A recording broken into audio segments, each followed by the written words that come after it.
I really do enjoy working for myself and creating my own wealth and choosing the projects that I want to work on rather than shooting 3 weddings a day.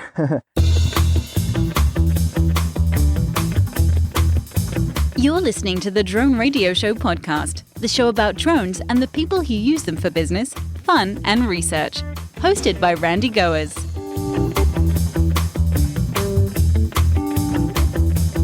Hello, everyone. This is Randy Goers, and welcome to the Drone Radio Show podcast, episode 65. Have you ever wondered what it's like to start and operate a drone videography business?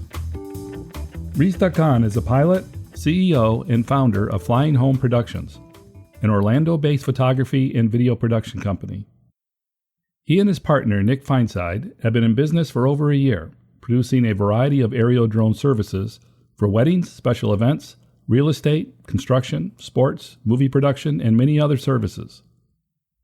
Reese is here to talk about what it's like to start a new drone videography business, some of the typical ups and downs a startup faces, and why he left a secure job in hopes of pursuing his passion with a drone.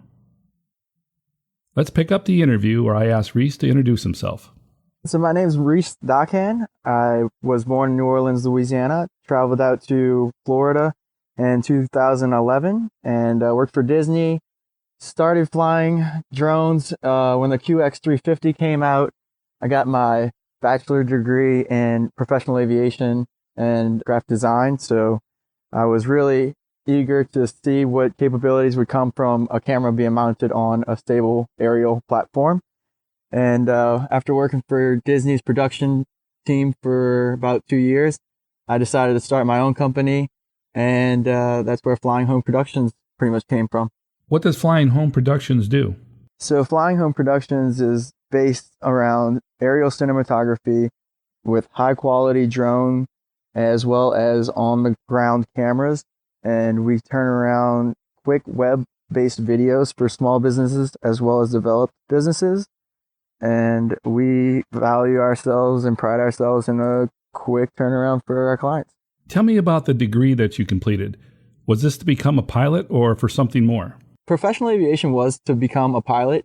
You learn to go through ground school, you get soloed, you would do your check ride, you would get your private license, and if you continue to go through, to get your IFR and your commercial rating, you would become a commercial pilot and continue on to getting your jet time and all that. Well, I changed my major from being solely dedicated into the pilotry and switched to graphic design after I got my pilot's license. So I learned a little bit more of the computer tech and graduated with a bachelor's in graphic design and a minor in professional aviation.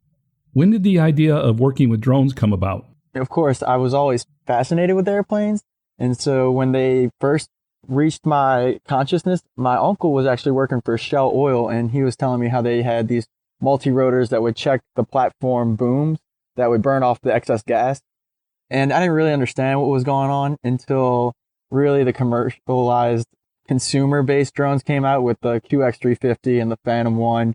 And that's really when I saw an opportunity. I worked a wedding with a photographer friend I knew, and she paid me, and not cash, but she just bought me that QX350.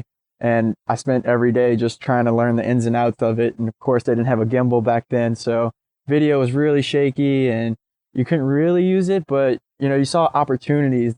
And so we had a friend that was in real estate, and we pitched it to him, and he was more of like a Hollywood personality anyway. So we did a couple videos with him, and that's where, we kind of got the name Flying Home Productions, because we were kind of based around real estate, not wanting to particularly niche ourselves in real estate, but, we wanted to come up with a name that was geared towards that at the time.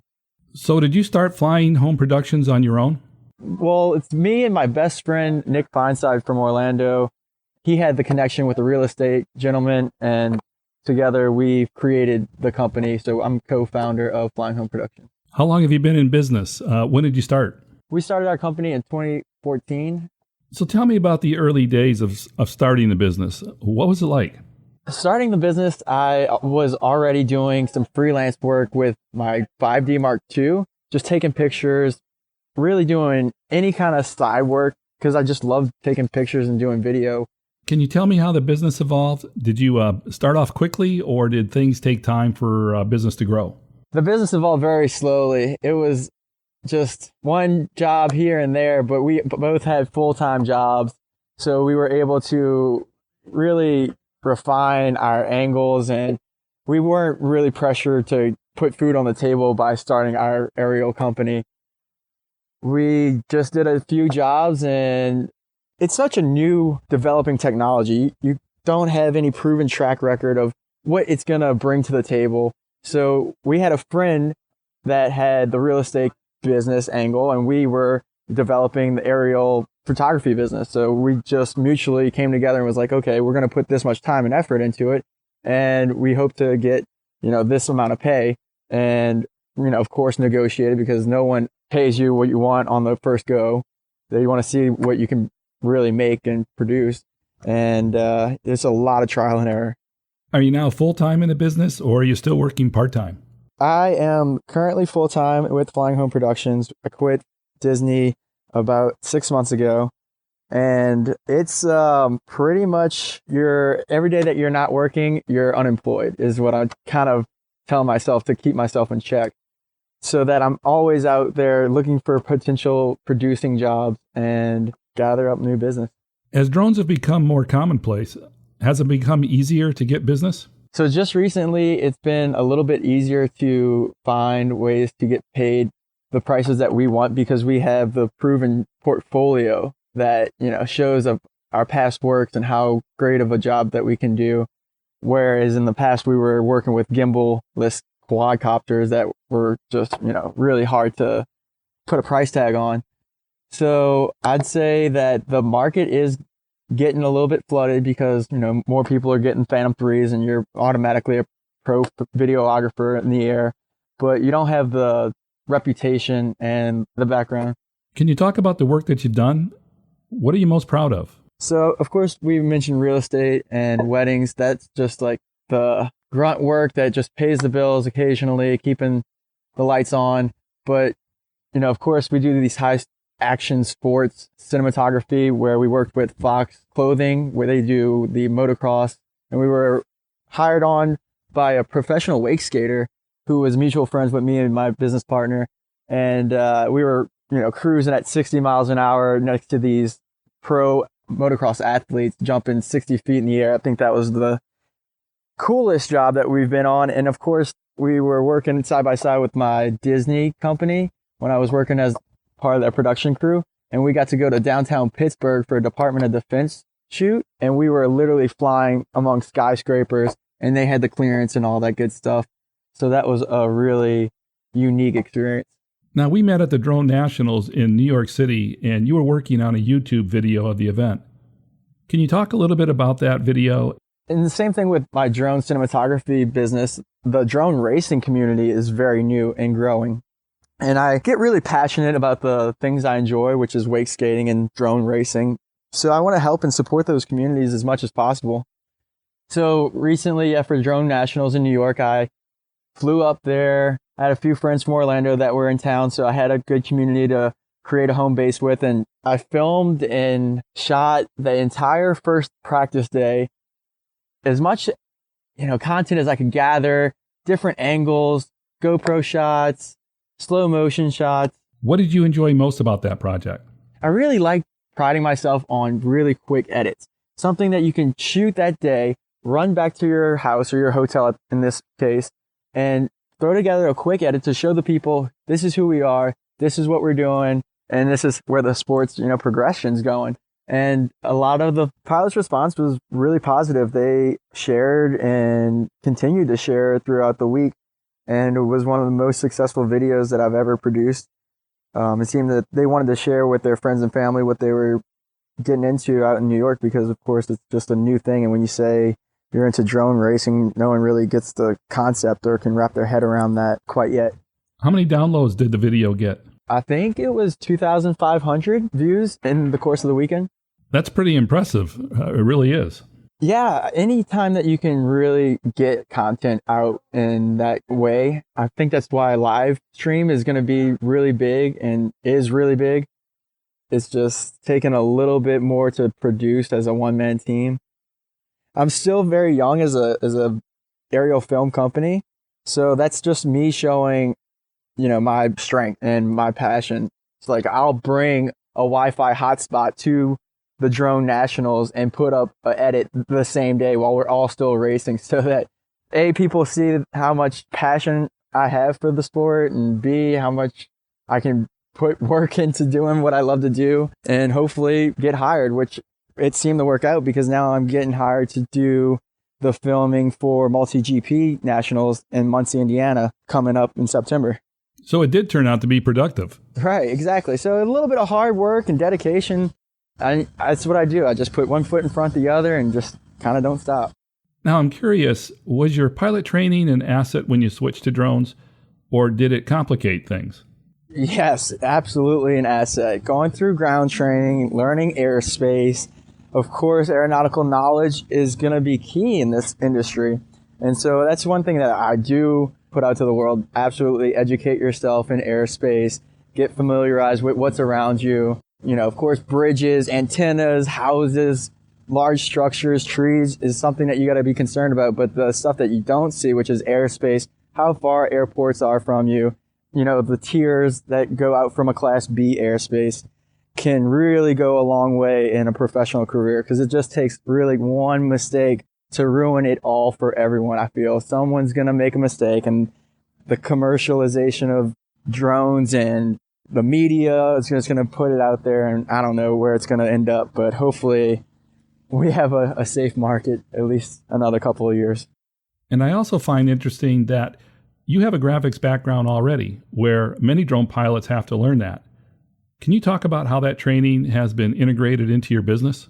Right. So those are two big keys that I really am fortunate to have, is not only the schooling and the graphic design, but also the experience with working with Disney videographers and learning different angles and shots that could make your video a little bit different than someone else's. So with graphic design, I learned how to create logos, kind of take the background out of different logos. So I can go to the internet, take, say, Nike's website, logo, and just take the white off of the background and just have the black swoosh and just put that into the video. And for a client, that's really big, because a lot of the new up and coming businesses don't really have a GIF or a PSD image to put their logo on. So I've been able to help out clients, whether it be, small business or grown companies that, want to make their videos a little bit more professional than what they usually have on their websites. I saw the video that you produced for the Drone Nationals, and I was pretty impressed. It had some great shots, a variety of cuts, and some edits that made it fun to watch. How did you approach making that video? When I worked at Disney, I learned that first off, a shoot starts before the camera turns on. Before, I used to just show up, get the camera rolling, and just document as much as possible. But through my training and, time put into the industry, it was just, you get a little bit of step back and just view how you want this video to come out. You're in New York, you got a beautiful skyline. I happen to stay at an Airbnb in Brooklyn, and it was just the perfect scenario. So early morning, I had to take the subway anyway. I wanted to get this great sunrise shot over the city and the bridges. So, you just got to think of it like in a timeline. But really, sometimes I feel like I am a glorified, scrapbooker. I have all these great images, and you put it down to music and to the beats. It's not rocket science, which is kind of scary, because literally anyone with a drone and a camera on the ground can do exactly what I'm doing. Don't sell yourself short. Anyone can fly a drone and take a panning shot from the air. Right. But to make a really interesting and compelling video, it takes experience and an eye for the camera, not to mention the creativity needed in post-production. And that's where the experience kicks in. So yeah, of course, they'll have a video that's similar, but comparable in the grand scheme of things. Yeah, it definitely pays off to go with someone that's got a track record. What would you consider to be the type of work that you're most strongest right now? Of course, we've got this great S1000 octocopter that carries a fully capable 4/3 sensor 4K camera. So I love to fly that and be aerial support for either a documentary or action sports cinematography. So I think we're really strong in that base. But weddings, I've been shooting weddings for 4 or 5 years now, but I just want to move away from that. For those people that do want to shoot a wedding, based on your experience, what suggestions can you give for creating a really great drone wedding video? So of course, there's the basics. When you go to shoot a wedding, you got to have, a camcorder or a DSLR that's going to do video. And it's always great to have really crisp audio. So an H1 in Zoom or some type of recording device that can capture the lavalier mic. So we have some wireless Sennheisers. So that's your basic. And of course, if you do an aerial drone, which we're talking about, you want to go in early, get some magic hour shots where the people aren't there, and just try to be as not distracting as possible. So when the bride comes down, if you want to get this great shot, it's outside, just get it and kind of get out, because I feel like if you stay there and you're hovering all ceremony, it's just way too big of a distraction for this couple's, most important day of their life. So, of course, make sure that you have GPS, you have a safe return to home, and your batteries are charged. And that's the basics of being responsible. So at this point, what sort of things are on the horizon for you and your partner, Nick? It's literally wherever the wind blows right now, because we won't turn down a single thing if it's in our scope of work, because we're so new. But of course, we're heading in the action sports realm, aerial company with a niche. So we want to push towards action sports, but that's the fun and the pleasure. It doesn't really pay, so that's why we say we want to move towards insurance and surveying, because that's where drones, I feel, are really going to make a difference in the industry. As a new business, can you talk about, or can you describe what your typical week is as you go through this startup phase? Yeah, so I quit working for someone else 40 hours a week to work for myself 80 hours a week and get paid half as much. So every day I go out and I'm either doing editing for a job that I've shot a while back just for fun.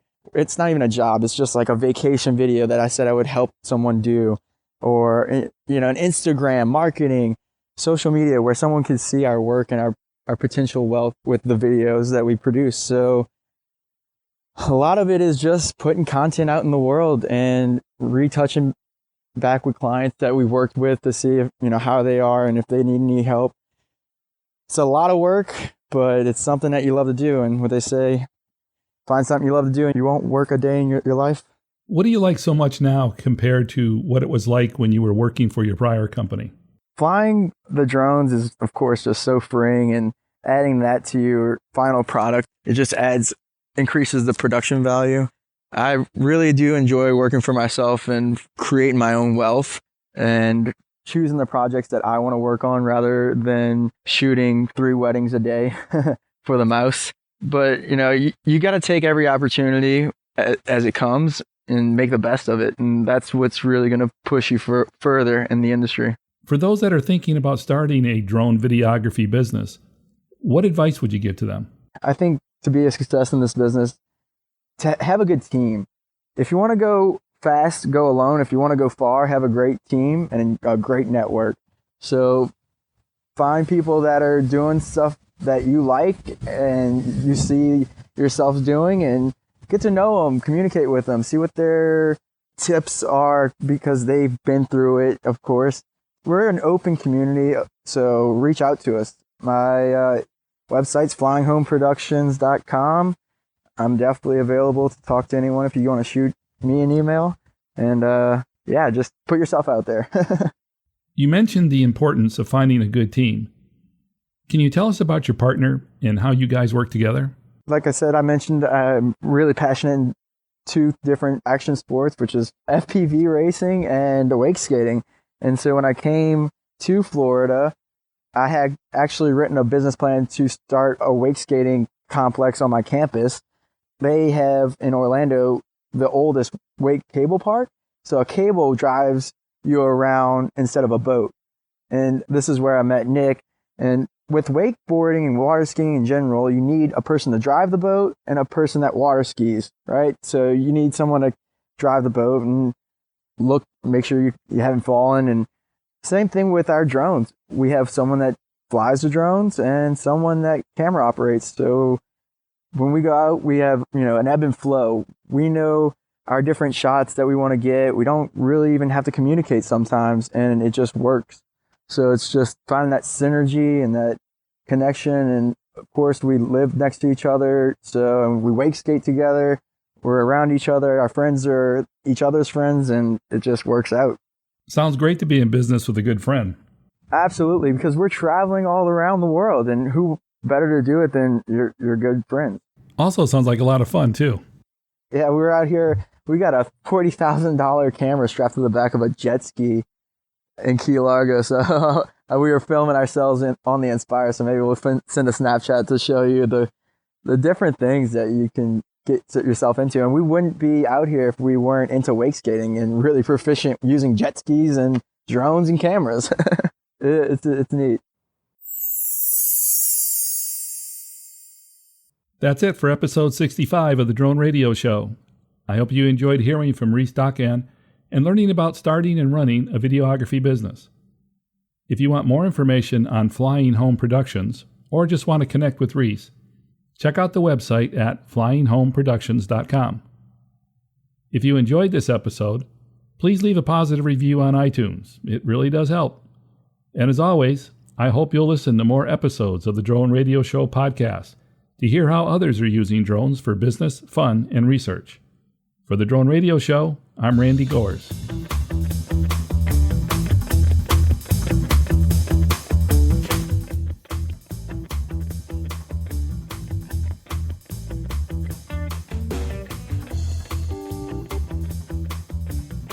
This has been the Drone Radio Show podcast. More information on today's show can be found on our website at www.droneradioshow.com. If you're using drone technology for business, fun, or research and would like to share your experience on the show, please visit our website and fill out a guest appearance application. And don't forget to follow us on your favorite social media channels.